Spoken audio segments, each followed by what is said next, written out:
Good morning. We have discussed about closure property and commutative property under addition and subtraction in the previous class. Okay, so now let us discuss the same closure property under multiplication. So addition is done, subtraction is done. Now we are going to do what? Addition. So what is the general rule for closure property? For all values, right? For all values of A and B belonging to a particular set of numbers, right? Then A, right? When you are saying multiplication, okay? For multiplication, A into B also belong to the same set of numbers. If I take multiplication, if it is division, the same comes here, and here A divided B belongs to the same set of numbers. Okay, so general rule is the same. Now let us see about whether it is true or not, whether whole numbers obey closure property under multiplication or not. This is what we have to see now. So now let us take, so what is that? For all values of A and B belonging to whole numbers, A into B should also belong to whole numbers. This is the general rule. Okay. So now let us take A is equal to 3, B is equal to 0. So now A into B is equal to 3 into 0, which is equal to 0. 0 is a whole number. So therefore A into B belongs to whole number. Let's take another example. Let's take an example 2. Right, some A is equal to 6, B is equal to 7. A into B is equal to 6 sevens are 42. Right, so 42 is also a whole number. So thus we can say that the product, the result of this product, that means the result of this multiplication, which is a product, also belong to the whole numbers. Therefore, whole numbers obey closure property under multiplication. Let us extend this to integers now. What is the general rule? Belong to integers. Then A into B should also belong to integer. Okay. So now let us take example 1. A is equal to minus 3. B is equal to some 2. I am taking one negative integer and one positive integer. Then A into B is equal to minus 3 into 2, minus into plus is minus 3 into 2 is 6, minus 6. This is minus 6. Is minus 6 an integer? Yes, it is a negative integer. So therefore it belongs to integers. Now let me take example 2, another example. So some A is equal to minus 5, B is equal to 0. A into B is equal to 0 multiplied by anything is 0. Thus this is also an integer. Hence integers obey closure property under multiplication. Integers obey closure property under multiplication. Let us come here to division. Now what is the general rule? So for all values of A and B belonging to whole numbers, A divided by B should also belong to whole numbers. Right? Let us take one example. Example 1. Right? A is equal to some 2, B is equal to 0. Is 0 a whole number? Yes, 0 is a whole number. So B is equal to 0 you have taken. Then A by B. That is, then A by B is equal to. A divided by B is equal to 2 by 0. 2 by 0 is infinity. Anything divided by 0 is infinity. But whereas infinity is not a number, it is only a representation that we cannot determine the value of it. Got the point? I think we already discussed it, and now again I am reminding you the same point here. 2 by 0 is an indeterminate. We can't determine it. So therefore we are writing it as infinity. Infinity is a symbol, right, which says that we cannot determine the value of it. It is not a number. So therefore this is not the one which belongs to whole numbers. So please, whole numbers do not obey property of closure property under division. Why? Because this itself, this is the one which is not defined and it does not belong to the whole numbers. When? Because infinity itself is not a number at all, first of all.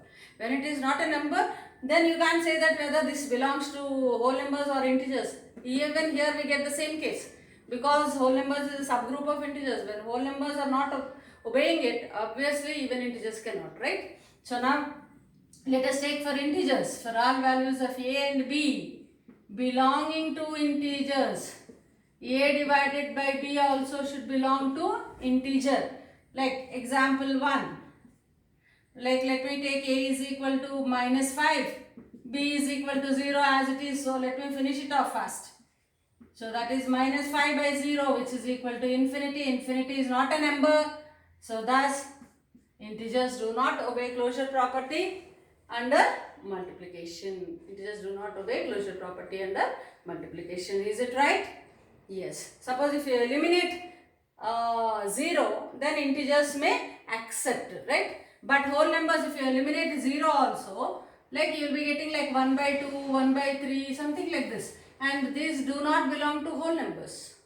Okay? Even here if you eliminate 0 also, you will be getting something in fractions. It is divided by. Right? If it is 4 by 2, it is okay, you will get 2. But it is 2 by 4, you will get 1 by 2. 1 by 2 is not there in integers. So therefore, integers and whole numbers, they do not obey closure property under multiplication. Clear? So please copy down. Pause the video for a moment and copy down.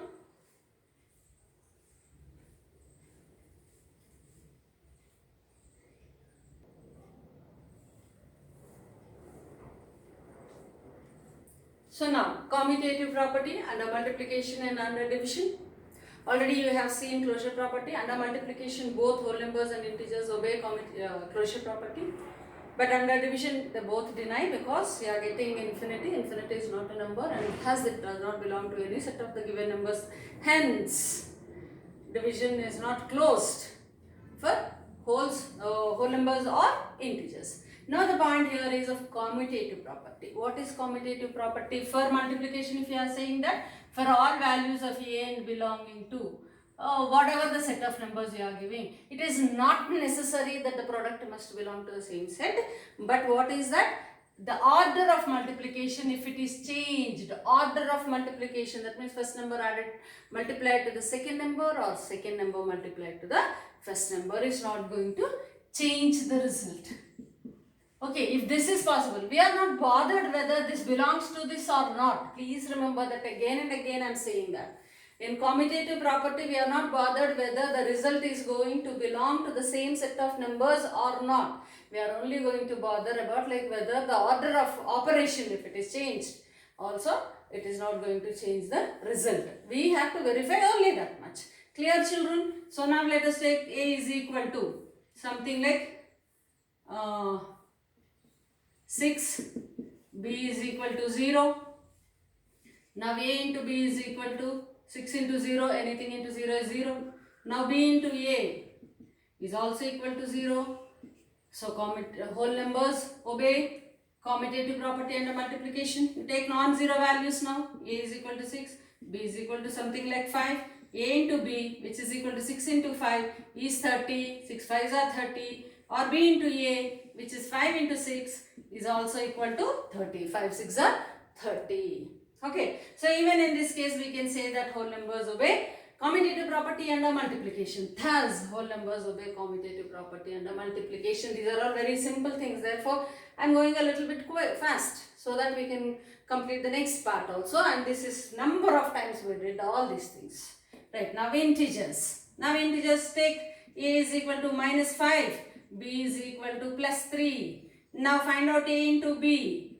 Minus 5 into 3. Minus into plus is minus 5 into 3. 15. Now do B into A. B is 3 into minus 5 within brackets. And again you know the rule. Two operators should not come side by side. Therefore negative value is supposed to be put inside the brackets. If you don't put those brackets, then you are wrong. 3 5s are 15 here and plus into minus is minus. So in both the cases you got like value to be 0. So therefore integers obey commutative property under multiplication. We will take some 0 value.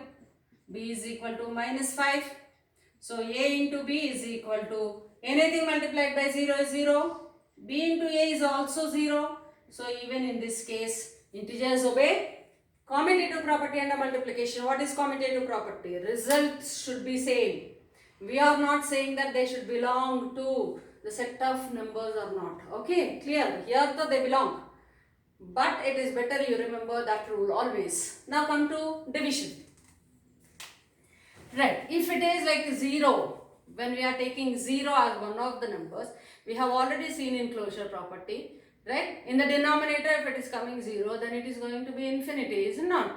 So now let us take one infinity value also, like a is equal to some 3 and b is equal to 0, a divided by b is equal to, and for division what is the rule? A and b belonging to a set of given numbers. A divided by B must be equal to B divided by A. Whether this is true or not, we are going to check that one.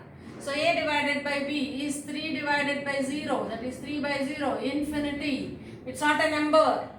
Now B divided by A, which is equal to 0 divided by 3. 0 by anything is 0. See, these two are not equal.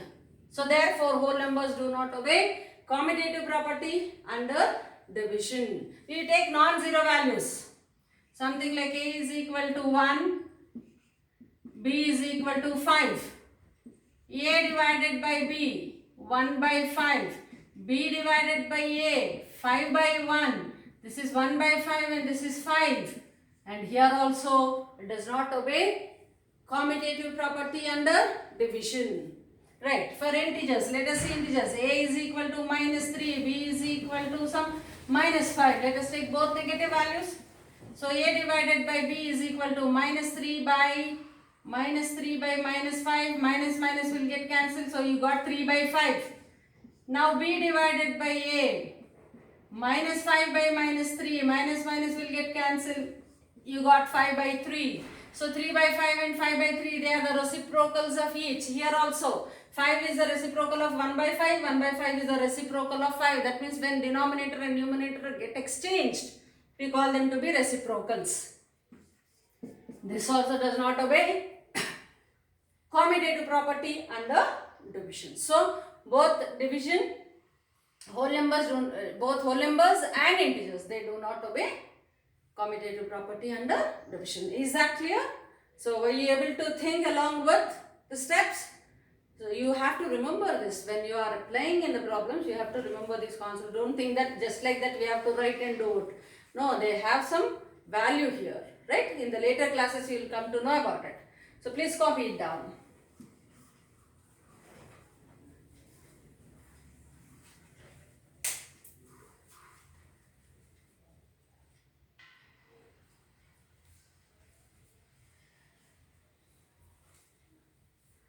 Next, multiplicative identity and multiplicative inverse. We have one more property, children. Don't think that we are done with the properties. We are done with closure property, commutative property. In addition, subtraction, multiplication and division. We have again associative property in all those. And then comes the distributive property. In the next class, we can discuss about associative property and distributive property.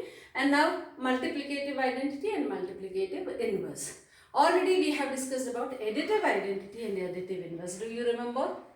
Right? Additive identity means by adding which number, the given number remains the same.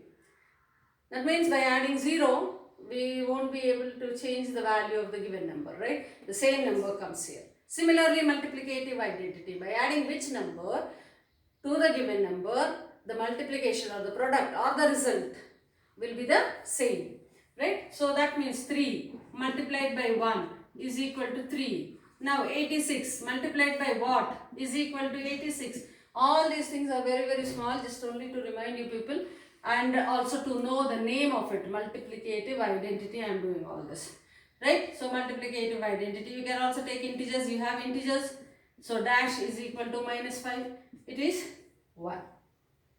Okay, so minus 5 into 1 is equal to minus 5. Whether it is a positive number or negative number, when you multiply with 1, the given number comes as it is in the result. So this one is called the multiplicative identity. Multiplicative identity, right? And the next, multiplicative inverse. Now see, this is in fact not there in your syllabus right now in your maths book. That means class 7 standard maths book. But this you are going to have it in IIT Foundation. Just like a small hint I am giving it. Like just by multiplying what, you will get the result to be 1. So whatever the identity is there, no, that you are supposed to get here. That means always the result should be 1. What should you add? 5 multiplied by 1 by 5. You all know this. 5 will get cancelled. This is equal to 1. Minus 3 multiplied by dash gives you 1. So minus 1 by 3. Minus 1 by 3 within brackets, because minus and into should not come side by side. Now 3 and 3 will get cancelled. Minus into minus is plus, plus 1. Okay. So this is about multiplicative inverse. Right. I'll post you an exercise or like a set of questions where you can apply all these properties and solve the problems. Okay. So for today, this is enough, right?